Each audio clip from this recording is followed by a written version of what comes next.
every cell in our body, every cell has a 24-hour oscillator, just meaning it's like a clock that counts down from 24 to 0 and then repeats. And every cell in our body needs to be coordinated to some master clock in order to, so that the cells of our body work as a coherent whole. This system, when disrupted, is what happens in jet lag. It can happen under a number of conditions. A lot of people are what I call jet lagged at home. The clocks of their cells are out of sync, and this causes many problems. And I'll mention the problems first. These include digestive issues, mental focus issues, depression, anxiety, exacerbation of every major psychiatric disorder from OCD to ADHD to Alzheimer's, which is a neurologic disorder, of course, sometimes classified as one or the other, but you get the idea. So you need to coordinate the cells and systems of the body. How does that happen? Well, the primary way that happens is through the arrival of light to the eyes at the appropriate times of day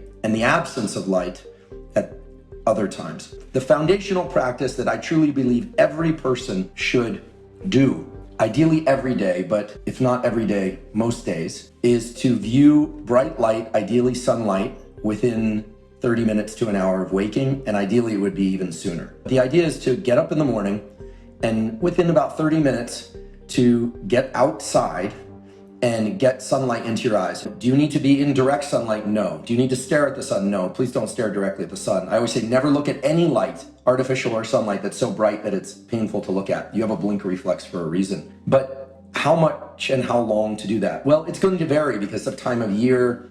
People have different sensitivities to light. But in general, getting outside for about 5 to 10 minutes every morning is extremely important. If there's cloud cover, it's still important. And it's far better than getting light from artificial sources like the ones behind me. Even though artificial lights can seem very bright early in the day, they really don't carry the light intensities that are required to. When you look at sunlight, especially early in the day, there's a special class of neurons, nerve cells in the back of the eye called intrinsically photosensitive cells. These were discovered by David Burson at Brown University and others. These cells connect to your hypothalamus. They literally send a wire that we call an axon to your hypothalamus, which resides over the roof of your mouth.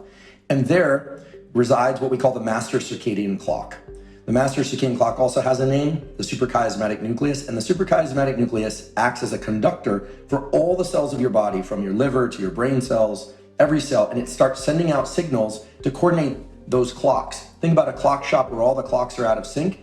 The suprachiasmatic nucleus sets them all to the same correct time so that they all chime at the appropriate time. Otherwise, it would be chaos. So light early in the day is the primary signal by which that clock setting mechanism occurs.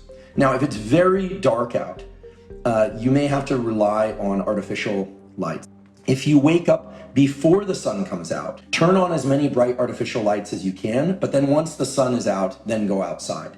A couple other things about positive things that happen when you do this practice. First of all, every 24 hours, your body will release a hormone called cortisol. We often hear about cortisol as a stress hormone and that it's terrible for us, but cortisol, as you know, is vital to life, and it actually provides a lot of the alertness and focus that is wonderful for so many things. That pulse, as we call it, that increase in cortisol, is going to happen at least once every 24 hours, regardless of when you view light. But by viewing light early in the day, that pulse arrives early in the day and gives you energy and focus for a 10 to 12, maybe even 14-hour period.